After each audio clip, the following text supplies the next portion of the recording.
Good morning dear students. Today we will take the addition of vectors.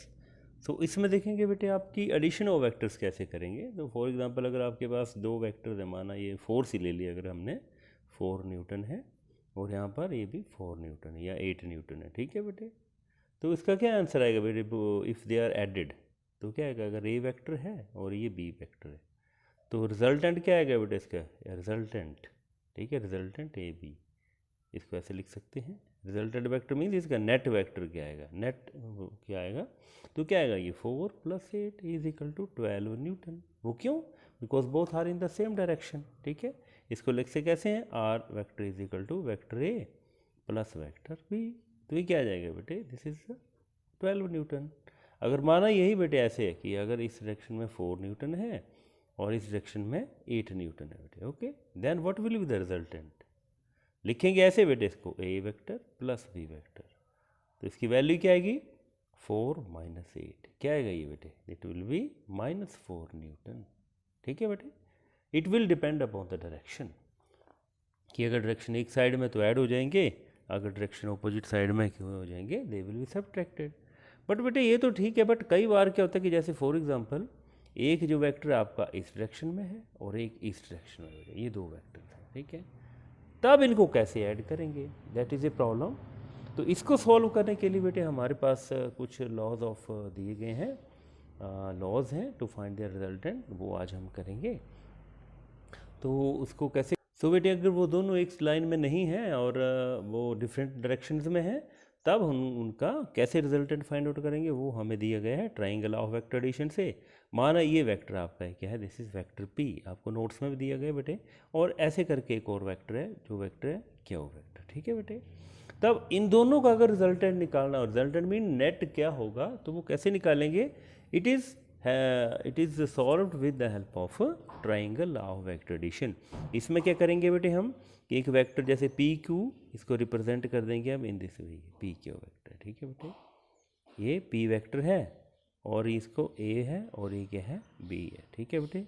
या आपको जैसे इसमें दिया गया है ओ ए से दिया गया है, जैसे वेक्टर उसमें है कि ओ, मतलब P vector is represented by line O A and है कि ये साइड ऑफ द ट्राइंगल है. और ये दूसरा क्या बेटे, दिस इज ये ओ ए और ये क्या है, ए बी. तो ए बी क्या रिप्रेजेंट कर रहा है बेटे, क्यू वेक्टर.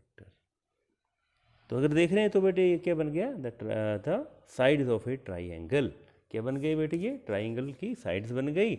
आप देखेंगे इसका रिजल्टेंट कैसे फाइंड करेंगे बेटे. तो रिजल्टेंट के लिए क्या होगा, इसका जो ये होगा, दिस इज रिजल्टेंट, ये क्लोजिंग साइड ऑफ द, ये क्या होगा, this is vector R and this is vector P plus vector Q. ठीक है बेटे. तो वेरी इजी. अब इसको डिफाइन कैसे करेंगे, if the two vectors can be represented by the two sides of A triangle taken in same order. Same order का क्या मतलब, इन दिस वे, ये ऐसे है और इसकी हेड के साथ इसकी टेल लगी है, ऐसे हो गया, ये सेम ऑर्डर में हो गया बेटे. ठीक है. Then the resultant is given by the closing side taken is opposite order. इसका ध्यान रखना है बेटे आपने. ऑपोजिट ऑर्डर का क्या मतलब हुआ, जैसे ऐसे होना चाहिए था इन दिस, ये सेम ऑर्डर हुआ इन ये, लेकिन ये कैसे अब ऑपोजिट ऑर्डर में. तो resultant vector is represented by the vector P plus vector Q. ठीक है बेटे. तो इसको अब करेंगे कैसे, वो देखेंगे इसका हम. टू फाइंड द मैग्नीट्यूड, सबसे पहले इसका मैग्नीट्यूड फाइंड करेंगे. टू फाइंड द मैग्नीट्यूड, किसका मैग्नीट्यूड बेटे, मैग्नीट्यूड ऑफ द रिजल्टेंट. तो रिजल्टेंट का मैग्नीट्यूड कैसे फाइंड करेंगे बेटे, आपने क्या करना है, एक कंस्ट्रक्शन करनी है बेटे. ये जो बी पॉइंट है, यहाँ से आपने एक परपेंडिकुलर ड्रॉप कर दिया और इसका नाम रख दिया आपने ओ एम. ठीक है, क्या कंस्ट्रक्शन की, drop perpendicular B M on A M. ठीक है बेटे, ये आपने एक परपेंडिकुलर ड्रा कर ली. ठीक है बेटे. अब माना ये वाला एंगल जो, दिस इज एंगल थीटा, ये एंगल है थीटा. ठीक है बेटे, ये पॉइंट एम है. अब देखेंगे बेटे इसको निकालने के लिए हम क्या करेंगे, एक पाइथागोरस लगाएंगे. किस में बेटे, ओ बी एम में. किस में बेटे, ओ बी एम में. अप्लाइंग पाइथागोरस इन ट्राइंगल, कौन सा, O B M. Very easy है बेटे, अगर इसको कर लेंगे तो हमारा parallelogram law of vector addition बिल्कुल सेम है बेटे। अब ओ बी एम आ गया बेटे, तो इसमें देखेंगे कि हमारा जो हाइपोटेन्यूज है वो क्या है, ओ बी का square is equal to O M का स्क्वायर प्लस बी एम का स्क्वायर। ठीक है बेटे, ये आ जाएगा। अब आप देख रहे हैं बेटे कि हमारा जो बेसिकली ओ एम है वो है क्या, ओ ए प्लस ए एम, उसको लिख देंगे, मीन्स ओ एम को रिप्लेस कर देंगे O A plus A M का स्क्वायर, ये देख रहे हैं बेटे यहाँ पर स्क्वायर है, प्लस बी एम का स्क्वायर। ठीक है, अब इसको ओपन कर देंगे, ए प्लस बी का होल स्क्वायर क्या होगा, ए स्क्वायर प्लस बी स्क्वायर, तो ओ ए का स्क्वायर प्लस ए एम का स्क्वायर। ठीक है, ए होता है ना ए square plus B square plus two A B, two O A dot A M और साथ में ये प्लस बी एम का स्क्वायर। ठीक है बच्चों, हाँ बेटे ये हमारी इक्वेशन बन गई। अब आप देख रहे हैं कि यहाँ पर हमें बेसिकली ए एम और बी एम नहीं चाहिए ये, क्योंकि ये तो कंस्ट्रक्शन है और कंस्ट्रक्शन सिर्फ किसी चीज़ को सॉल्व करने के लिए ली जाती है, उसको यूज़ नहीं किया जाता है। तो ठीक है बेटे, उसको हमने रिप्लेस करना होता है। तो अगर हम यहाँ से देखें बेटे कि ये ट्राइंगल है, अगर हम ए बी एम, क्योंकि हम ये रिप्लेस करना, क्या क्या चीज़ रिप्लेस करनी है बेटे हमें, एक तो ए एम रिप्लेस करना है और एक बी एम रिप्लेस करना, और यहाँ पर ए एम दोबारा है बेटे। ठीक है, तो हमें ये चीज़ें बेटे रिप्लेस करनी, वो देखेंगे हम इसको कैसे करेंगे। तो उसके लिए हम ट्राइंगल लेंगे A B M, in triangle A B M. ठीक है बेटे, यहाँ पे भी पाइथागोरस अप्लाई करेंगे, पाइथागोरस को अप्लाई करेंगे। तो यहाँ देखेंगे इसमें जो हाइपोटेन्यूज है क्या है बेटे, ए बी स्क्वायर है प्लस ए बी स्क्वायर आ गया, साथ में प्लस नहीं sorry is equal to A M square plus B M square. ठीक है, A M square plus B M square. ठीक है बेटे, एक तो ये आ गया हमारा। अब साथ में ए एम ये भी है, इसको भी रिप्लेस करना है, तो वो भी इसी ट्राइंगल की इसकी हम हेल्प लेंगे। तो ए एम ये क्या है बेटे, बेस है ना, ये बेस है, ये परपेंडिकुलर ये हाइपोटेन्यूज, तो A M upon B upon H, A B क्यों ले रहे हैं बेटे हम यहाँ पर, क्योंकि ए बी बेसिकली क्यों वेक्टर है और ये हमें यहाँ पर लेना पड़ेगा, इसलिए A M upon A B is equal to क्या गया, B upon H is equal to cos of theta. ठीक है बच्चे, तो यहाँ से हमारी ए एम की क्या वैल्यू आएगी, A M will be equal to A B cos theta. तो इसमें भी ए बी आ गया बेटे। अब ए एम का क्या फ़ायदा, ए बी का क्या फ़ायदा, क्योंकि क्यों वेक्टर है, ए एम तो एक कंस्ट्रक्शन का पार्ट था, सिमिलरली यहाँ पर बी एम क्या कंस्ट्रक्शन का पार्ट था। ठीक है बेटे, तो ये हमारा क्या बन गया, ये फर्स्ट इक्वेशन मान लें, ये सेकंड बन गई और थर्ड बन गए। ठीक है, तो यहाँ से हम ए बी की वैल्यू मतलब A M square plus B M square, ये जो दो चीज़ें हैं बेटे, इसकी जगह क्या लिख सकते हैं हम, ए बी स्क्वायर। ठीक है, so O B square will be equal to from one O B square will be equal to O A square plus A M square, और बी एम स्क्वायर की जगह क्या लिख रहे हैं बेटे हम, इसकी जगह लिख रहे हैं A B square plus two O A dot what is A M की वैल्यू है A B cos of theta. ठीक है बेटे, और अब ठीक है बेटे, ये ख़त्म हो गया इसके साथ। तो हमारे पास क्या वैल्यू आ गई, O A square plus A B square plus two A dot A B. अब आपको पता है बेटे इस ओ ए है क्या वेक्टर, पी है, तो आप कर लिख दिए P square plus and what is A B है क्या स्क्वायर प्लस टू, और ओ ए क्या है बेटे वेक्टर पी, और यहाँ ए क्या है क्यू इंटू कॉस थीटा, और व्हाट इज ओ बी क्या है रिजल्टेंट है। तो ये बेटे हमारे पास इक्वेशन बन गई।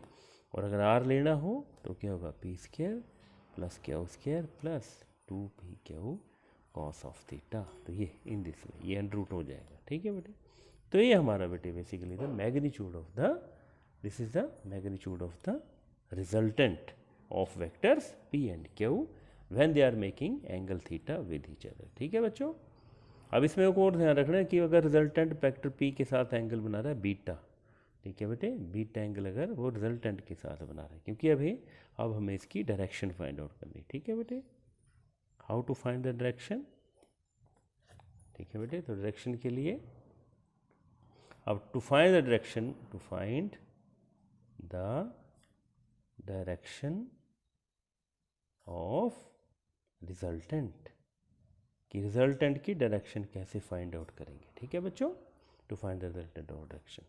तो डायरेक्शन जब भी निकालनी है अपने बेटे तो टैन निकालना है, टैन ऑफ कौन सा एंगल, ये बीटा, अभी जो हमने लिखा है टैन ऑफ बीटा। ठीक है बेटे, इन दिस वे। अब आपको पता है टैन होता क्या है, पी अपॉन बी। तो यहाँ पर इस ट्राइंगल में पी क्या बेटे, B M upon what is B, base क्या है, ओ एम। ठीक है बच्चों, अगेन अब बी एम, ओ एम को इसको सेपरेट कर देंगे, O A plus A M, O A plus A M. ठीक है बच्चों, अब बात दोबारा भाई आ गई कि इसमें बी एम भी कंस्ट्रक्शन का पार्ट है और ए एम भी कंस्ट्रक्शन का पार्ट है, दोनों को रिप्लेस करना पड़ेगा। तो अभी हमने पीछे ए एम की वैल्यू तो निकाल ली थी लेकिन बी एम की नहीं है, तो दोबारा उसी ट्राइंगल को लेंगे, in triangle A B M, A B M. ठीक है बच्चों, तो यहाँ से क्या आएगा, वही बात। अब ए एम तो निकालिए, B M upon A B. तो B M upon A B क्या आएगा, बी एम है क्या, परपेंडिकुलर है, और ए बी क्या है, बेस है। तो परपेंडिकुलर पे बेस क्या था, sine theta. This implies that B M is equal to A B sine theta. ठीक है बेटे, तो यहाँ पर ए पुट कर देंगे। So tan beta is equal to, B M की जगह क्या लिख दिया, A B sine theta divided by O A plus A M की जगह क्या लिख देंगे बेटे, हम ए एम की जगह लिख देंगे ए बी कोस थीटा। सो हमारे पास जो टैन बीटा की वैल्यू आई वो क्या है बेटे, ए बी क्या है हमारे पास, what is A B, Q sine theta divided by what is O A, P plus Q cos theta.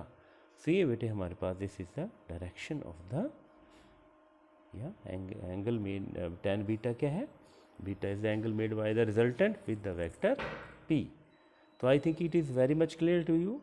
अच्छा बेटे, अगला जो हमारा वो है parallelogram law of vector addition. अब देखो बेटे, parallelogram law of vector addition बिल्कुल सेम है, पर थोड़ा सा इसमें डिफरेंस क्या है, पूरा इसका जो आर्टिकल है बेटे बिल्कुल सेम आपने करना है, वो मैं नहीं करवाऊंगा, पर आपको इसको बता देता हूँ कि है क्या पैरेललोग्राम।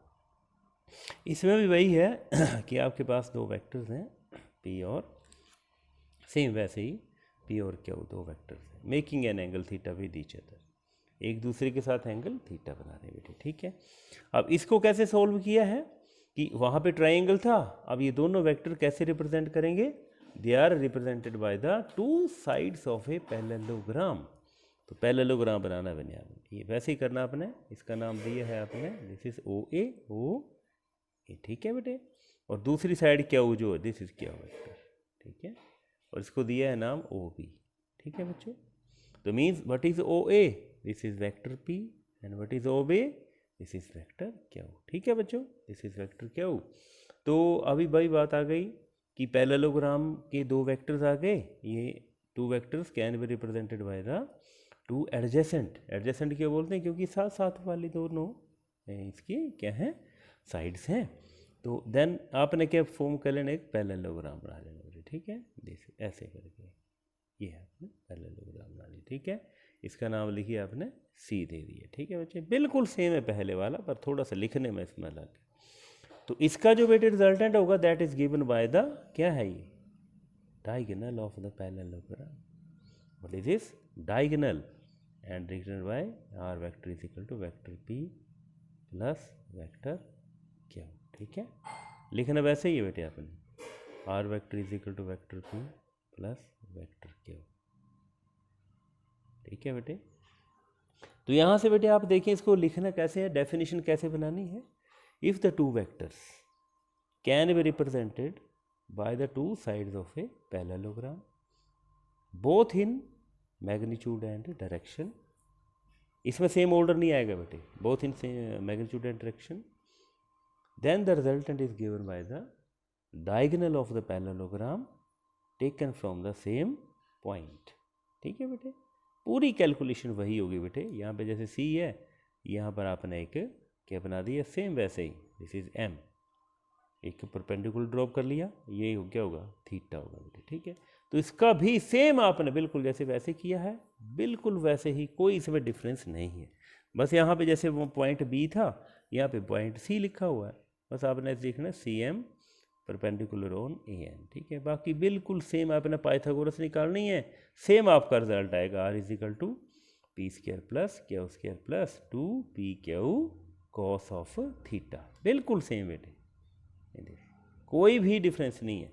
और रिजल्टेंट भी वैसे tan, यहाँ पे अल्फ़ा ले लिया हमने, अल्फ़ा शो किया है, तो tan अल्फ़ा क्या आएगा, Q sine theta upon P plus Q cos theta. तो I think it is very much clear, आप बहुत इजीली इसको, सेम है इसकी बेटे, बस डेफिनेशन अलग है, वो आपने देख लेनी है।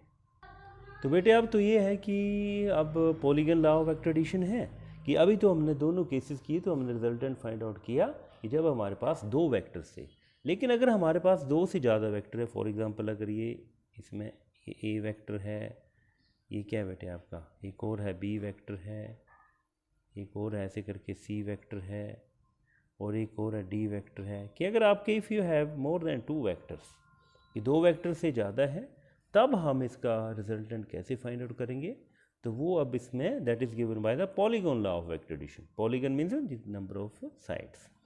तो इसमें रिप्रेजेंट किया बेटे, पॉलीगन बनाएंगे एक, इसको रिप्रेजेंट किया अपने ओ एल से, O L is equal to vector A, ठीक है बच्चे, और एल एम ऐसे करके टेकन इन सेम ऑर्डर, इसमें ध्यान रखना है, ये वेक्टर बी है, उसके बाद ये क्या है बेटे, दिस इज वेक्टर सी है, और ये क्या बेटे आपका वेक्टर टी है। ये आ गए 4 वेक्टर, 1 2 3 4, कि अगर आपके पास 4 वेक्टर्स हैं which can be represented by the sides of A polygon taken in same order, ये ध्यान रखना बेटे आपने, taken in same order, order मतलब ऐसे ऐसे ऐसे एक ही ऑर्डर में, ऐसे इन दिस वे ऑर्डर, ठीक है। तो इसका जो रिजल्टेंट है वो कैसे फाइंड करेंगे, that is given by the what is this, this is the resultant, जैसे कि ट्राइंगल लॉ में करते थे, पर ये कैसे resultant, taken in opposite order, ये ध्यान रखना आपने, टेकन इन ऑपोजिट ऑर्डर, जैसे सारे एक ऑर्डर में है, ये क्या है ऑपोजिट ऑर्डर में, इन दिस वे है, क्लॉकवाइज में और ये एंटी क्लॉकवाइज में। तो इसका जो रिजल्टेंट होगा पहले लिखेंगे कैसे, R is equal to A plus B plus C plus vector T, ये होगा इसका रिजल्टेंट। लेकिन इसको फाइंड कैसे करेंगे, प्रूफ कैसे करेंगे, ठीक है बेटे। तो प्रूफ कैसे किया इसका, आपने क्या किया, सबसे पहले कौन सा ट्राइंगल ले लेंगे हम, we will take the triangle, कौन सा, ये एम है बेटे, और ये एन है, और ये पी है, ठीक है बेटे, ओ एल। तो पहले कौन सा ट्राइंगल लेंगे बेटे हम, O L M, in triangle O L M, ठीक है बच्चों।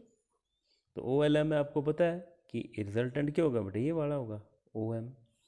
तो आपने ट्राइंगल लॉ लगाना है अपने, या applying triangle law of vector addition, जो अभी हमने किया है। तो ओ एम की वैल्यू क्या आएगी बेटे, O M will be equal to O L plus L M, ठीक है बच्चों। तो ओ एम की वैल्यू क्या आ गई हमारे पास, O M vector is equal to O L क्या है, A vector plus L M क्या है, बी वैक्टर, ठीक है बच्चों। तो ये हमारे पास आ गया ओ एम की value, this is the value of O M. अब हमने क्या चाहिए, ये वाला, अब हम ओ एन निकालेंगे सेम, ठीक है बच्चों, O N taken in opposite, इसमें क्या होगा, इस अब ये ट्राइंगल लेंगे O M N, in triangle O M N, ठीक है। क्या करेंगे, apply triangle law of vector addition. तो क्या आएगा बेटे, O N vector is equal to O M vector plus M N vector, तो ओ एन की क्या वैल्यू आएगी बेटे, व्हाट इज ओ एम, अभी हमने ओ एम की वैल्यू निकाली बेटे, A vector plus B vector plus what is M N, और एम एन की वैल्यू क्या है बेटे, सी वेक्टर, ठीक है बच्चों। तो ये आ गई हमारे पास ओ एन की वैल्यू, ठीक है बच्चों, this is the value O N. अब हमारे पास लास्ट कौन सा रह गया, जो मेन रिजल्टेंट है। So apply triangle law in कौन सा बेटे, O N P, in triangle O N P, ठीक है बच्चे। तो क्या आ गया ये, this will be equal to O P vector is equal to O N vector plus N P vector, ठीक है बच्चों। तो ओ एन की वैल्यू अभी हमने निकाली थी, क्या थी ये, A vector plus B vector plus C vector plus and what is the value of N P की क्या है बेटे, डी वैक्टर, ठीक है बच्चों।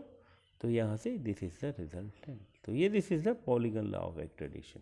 और डिफाइन कैसे करेंगे, if the number of vectors can be represented by the sides of a polygon taken in same order both in magnitude and direction, then the resultant is given by the closing side taken in opposite order। तो ये आपने बेटे ध्यान रखना है। अब बच्चों इसका एक एग्जाम्पल भी आपको कराया गया, वो मैं आपको बताता हूँ कैसे इसको अप्लाई कैसे करते हैं बेटे। 2-3 एग्जाम्पल किए हमने, मैं इसको बताता हूँ कैसे करेंगे। तो इसमें एक दिया बेटे आपको, if vector P and Q R magnitude 3 and 4, कि पी का मैग्नीट्यूड कितना है बेटे 3 है और क्यू का मैग्नीट्यूड कितना है 4 है, कुछ भी है, चाहे न्यूटन है कुछ भी है, एंड रिजल्टेंट इज 7, और रिजल्टेंट भी किया है आपके बेटे, रिजल्टेंट की वैल्यू क्या है 7 है बेटे, ठीक है बेटे। ये 3 चीज़ें आपको दी है। तो आपसे क्या पूछा गया है, find the angle between P and Q, कि पी और क्यू के बीच में एंगल कितना है। मीन्स हमसे क्या पूछा है, थीटा पूछा है। तो इसको कैसे करेंगे भाई, अभी आपने जो ला लगाया कोई भी लगा दो इसमें बेटे, ट्राइंगल लगा दो या कोई भी बात तो वही है। तो आर की वैल्यू क्या आती थी, R square is equal to P square plus Q square plus 2p Q cos theta, ठीक है। यही किया ना बेटे हमने, 2 वेक्टर हो तब। आर की वैल्यू भी दी है बेटे 7 का square is equal to P की वैल्यू भी दी है 3 का स्क्वायर, क्यू की वैल्यू भी दी है 4 का स्क्वायर प्लस 2 इंटू 3 4 और कॉस थीटा में थीटा निकालना है बच्चों। तो वहाँ से क्या आ गया बेटे 49 is equal to 9 plus 16 plus यहाँ क्या आएगा 4 3 से 12 और 2 जो 24 इंटू कॉस ऑफ थीटा, ठीक है बच्चों। तो यहाँ से क्या आ गया 49, ये कितना हो जाएगा 16 और 9 25, यहाँ पर आकर माइनस हो गया, is equal to 24 into cos theta. तो यहाँ कितने बचे बेटे, यहाँ पर भी हमारे पास कितने बच गए 24 is equal to 24 cos theta, ठीक है बच्चों। तो यहाँ से 24 डिवाइड करके क्या हो जाएगा, यहाँ पर डिवाइड आ जाएगा और 1 आ जाएगा, 24 डिवाइडेड बाई 24 1 आ गया is equal to cos theta, ठीक है बच्चों। तो कोस थीटा 1 कब होता है बेटे, when the theta is equal to 0 degree, it means इन दोनों के बीच में एंगल कितना है 0 degree. I think it is clear. अब बेटे एक और एग्जांपल हमने किया हुआ उसको भी देखेंगे। नेक्स्ट है बेटे हमारा, इसमें है कि अगर आपके पास p की वैल्यू दी है बेटे 3, नेक्स्ट एग्जांपल है p इज इक्वल टू 3 है, क्यू वेक्टर है 4 और r की वैल्यू दी है यहाँ पर 1, इसमें भी एंगल फाइंड आउट करना है। तो देखो बेटे कैसे आएगा, are square is equal to P square plus Q square plus 2p Q cos theta, इसमें भी एंगल फाइंड आउट करना है बेटे। आर की जगह पे 1 पुट कर दिया, पी की जगह पे 3 कर दिया प्लस क्यू पे 4 कर दिया प्लस 2.3.4 कोस ऑफ थीटा। तो क्या आ गया बेटे ये 3 9 plus 16 plus 24 into cos theta. तो क्या आ गया 1, यहाँ पे 16 कितना आ गया बेटे 25 प्लस 24 कोस ऑफ थीटा, ठीक है बेटे। तो यहाँ पे क्या आएगा 1 minus 24 is equal to 24 cos theta, ठीक है बच्चों। यहाँ पर माइनस 24 और ये यहाँ पे मल्टीप्लाई कर रहा है, यहाँ पर डिवाइड करेगा कॉस ऑफ थीटा और यहाँ पर -1 is equal to cos of theta. तो कॉस थीटा की वैल्यू -1 आई और कॉस थीटा की वैल्यू -1 कब होती बेटे, when theta is equal to 180 degree, ठीक है बेटे। तो ऐसे करके हम ऐसे एग्जाम्पल करते हैं। आगे बेटे एग्जाम्पल किए हुए हैं, आप वेरी इजीली इसको कर सकते हैं, वो देख लेना आपने। तो ये थे बेटे हमारे पास वेरी इजी कुछ क्वेश्चन हैं। एक और इसका न्यूमेरिकल ले लेते हैं, आपको बहुत इजी रहेगा ये, और अभी तो हमने निकाला था, अब इसका निकालेंगे, we will find the resultant. तो नेक्स्ट है बेटे आपको दी गई है p की वैल्यू, 2 वेक्टर्स हैं, the value of p is 6 10, value of q is equal to 6 upon a body and direction of bodies are unknown, कि हमें पता नहीं कि डायरेक्शन क्या है, and resultant of the force on the body may be between which limits. ठीक है, तो आपने मीन्स आपने यहाँ निकालना क्या है, you will find the value of R. तो इसमें बेटे आपको रिजल्टेंट की वैल्यू भी नहीं दी है, आपसे पूछा गया है कि फोर्स रिजल्टेंट ऑफ फोर्स निकालिए और विद इन विच लिमिट्स, कि क्या इसकी लिमिट्स होंगी, कि एक डायरेक्शन में होगा तब क्या वैल्यू आएगी, अगर ऑपोजिट डायरेक्शन में होगा तब क्या वैल्यू आएगी। तो यहाँ पर are square is equal to क्या आएगा, P square plus Q square plus 2 PQ cos of theta. तो वही बात 10 का स्क्वायर प्लस 6 का square plus 2.10.6 cos of theta. तो कितना आ गई, 100 plus 36 plus 120 cos of theta. अब यहाँ पर हम देखेंगे कि जब हम इसको सेम डायरेक्शन में है तब, when they are in same direction, कि पी और क्यू जो वो सेम डायरेक्शन में है। जब सेम डायरेक्शन में होते हैं तो कैसे होते हैं बेटे, एक ऐसे तो दूसरा भी ऐसे ही है, तो दोनों के बीच में एंगल कितना होगा, that will be equal to theta is equal to 0, एक में 0 होगा। ठीक है, तो 0 होगा तब क्या होगा, तो are square is equal to 100 plus 36 plus 120, और कोस 0 की वैल्यू क्या होती है बेटे, 1, सॉरी कोस 0 की वैल्यू 1 होती है, तो 136 प्लस 120। ठीक है, क्योंकि कोस 0 1 आ जाएगा, तो यहाँ पर हमारी जो वैल्यू होगी that will be equal to कितना हो जाएगा, ये यहाँ पे 6 3 2 कितने हो जाएंगे, 3 2 विल बी इक्वल टू 6 आ गया, और यहाँ पर 136 था, तो हमारे पास जो वैल्यू आएगी वो आएगी 1, तो इट विल बी बेटे 156। ठीक है, आपकी इसमें मेरे ख्याल गलत लिखा हुआ है, तो आर की वैल्यू क्या आएगी 156 आर स्क्वायर की, तो आर की क्या आई 156 का अंडर रूट। ठीक है, तो ये इसकी वैल्यू आएगी, और जब when they are anti parallel है ना, opposite direction, when they are in opposite direction, opposite direction, जब ऑपोजिट डायरेक्शन में तब मीन्स थीटा की वैल्यू क्या होगी बेटे 180 डिग्री।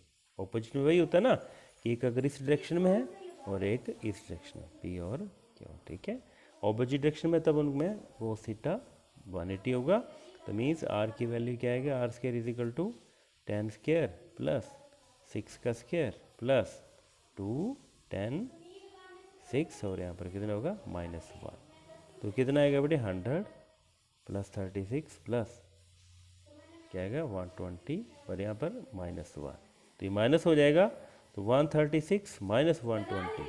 ठीक है बेटे, तो कितना आएगा, आर इज इक्वल टू 16 का अंडर रूट, और it will be equal to 4, तो एक में 4 आ रहा है और एक में 156 आ रहा है। तो ऐसे बेटे ये क्वेश्चंस होंगे, तो आई थिंक आगे आप वेरी इजीली कर पाएंगे, तो आपने इसको देख लेना है जरा।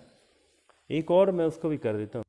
तो नेक्स्ट एक और दिया बेटे न्यूमेरिकल, उसमें वेरी इजी है, क्या है कि at what angle the two forces A plus B, means दो फोर्सेज जो आपके पास वो कौन कौन सी हैं, ए प्लस बी और ए माइनस बी, एंड रिजल्टेंट की वैल्यू दी गई है बेटे, रिजल्टेंट इज इक्वल टू कितना है, रिजल्टेंट है 3a² प्लस b² का under root in this way. ठीक है, और अगर देखें तो p की वैल्यू क्या है, a प्लस बी है, और q की वैल्यू क्या है, a माइनस बी। ठीक है बेटे, मीन्स वही बात कि इसमें क्या निकालना है, हमने एंगल निकालना है, तो वही फॉर्मूला लगा देंगे, are square is equal to P square plus Q square plus 2pq cos of theta. ठीक है बच्चे, तो आर की वैल्यू पुट कर दी 3a² प्लस b² का, और अंडर रूट है और सारे का स्क्वायर, क्योंकि आर स्क्वायर है बेटे, इज इक्वल टू पी की वैल्यू a प्लस बी का whole square plus a minus B का whole square plus 2a plus B dot a minus B into cos of theta. तो इससे तो square root से square cut जाएगा, और हमारे पास क्या बचेगा 3a² प्लस b²। ठीक है बेटे, इज इक्वल टू यहाँ पे इसको ओपन कर देंगे, तो क्या आएगा a² plus b² plus 2ab। ठीक है, यहाँ पर a² plus b² minus 2ab। ठीक है बेटे, और यहाँ पर plus 2a plus B into a minus B क्या होता है, a² माइनस b², यहाँ पर कॉस ऑफ थीटा। ठीक है बेटे, तो अब देखेंगे क्या आएगा हमारे पास 3a² plus b² is equal to A के स्क्वायर ये है बेटे, ए के स्क्वायर ये है, ठीक है बेटे। तो यहाँ पर क्या आ जाएगा 2a² प्लस एक बी स्क्वायर ये है, एक ही है 2b², ठीक है बच्चों। और यहाँ पर ये कट जाएंगे और यहाँ पर बचेगा 2a² माइनस b² और यहाँ पर cos ऑफ थीटा, ठीक है बेटे। तो आप देखो बेटे, इसको यहाँ ले आओ सबको, 3a² प्लस b², ये 2a² था माइनस 2a² हो गया, 2b² था माइनस 2b² हो गया, ठीक है बेटे। और आपके पास यहाँ क्या बचा 2a² माइनस b² और cos ऑफ थीटा, ठीक है बेटे। तो यहाँ से क्या बचेगा a² और यहाँ पर माइनस b² बेटे, ठीक है। 3a और यहाँ पर सॉरी a² था, तो 3a² माइनस 2a² a² और b² minus 2b² minus b² is equal to 2a² minus b² cos of theta, ठीक है। तो यहाँ से ये कट जाएगा, यहाँ से ये 1 आ जाएगा 1 और यहाँ से 2 मल्टीप्लाई कर रहा था, डिवाइड करेगा cos of theta. So theta 1/2 कब होता है बेटे, when it is theta is equal to 60 degree. तो I think it very easy. एक और छोटा सा वर्ड है उसको भी कर देते हैं कि A B and C are consecutive vectors forming a triangle. ये हमारे पास एक कोई वेक्टर है ए बी और सी इन दिस वे। ये वेक्टर ए है, ये वेक्टर बी है और ये वेक्टर सी है, ठीक है बेटे। इसके नाम दिए हैं अल्फ़ा और ये क्या है बीटा और ये क्या है गामा, ठीक है। तो अब इसकी वैल्यू आपने फाइंड आउट करनी कि शो करना कि A plus B plus C is equal to 0 degree होते हैं बेटे, ठीक है। तो बेटे इसमें क्या आपने अभी किया था, ऐसे माना ट्राइंगल ऐसे होता है ना बेसिकली, ये तो एक ही लाइन में, बट उसमें जो हमारे पास जो होता है इसको अगर आपने नाम दिए हैं, ये अगर P है, ये Q है और ये R है, ठीक है बेटे। तो अगर इसका रिजल्टेंट क्या मान ले बेटे, if QP is the resultant, ये वाला QP रिजल्टेंट कैसे आएगा, ये ट्राइंगल ऑफ वेक्टर एडिशन से रिजल्टेंट आ गया। तो ये क्या होगा, it will be QR vector plus RP vector. ये कैसे आया, by triangle law of vector addition, ठीक है बच्चों। अब QP की वैल्यू क्या होगी बेटे, C होगी, बट ये ऑपोजिट डायरेक्शन में नहीं है, उसी डायरेक्शन में। तो QP की वैल्यू क्या है यहाँ पर -C। ये -C क्यों आया, क्योंकि यहाँ पर ये सेम ऑर्डर में है और वहाँ पर रिजल्ट होता था ऑपोजिट ऑर्डर में, ठीक है बच्चों। और QR की वैल्यू तो वही क्या होगा A वेक्टर है और RP की वैल्यू है B वेक्टर, ठीक है। ये RP की value RP vector is equal to क्या होगा, इट इज़ वेक्टर B। तो यहाँ पे पुट करेंगे तो क्या आ गया -C vector is equal to A vector plus B vector. This implies है A vector plus B vector plus C vector is equal to 0। यही पूछा गया था बेटे हमसे। यहाँ पे यही की बात है कि C माइनस में क्यों लिया, क्योंकि ये उसी सेम ऑर्डर में है और रिजल्टेंट किस में होता था बेटे, ऑपोजिट ऑर्डर में, इसलिए हमने यहाँ पर C लिया। Okay, thank you.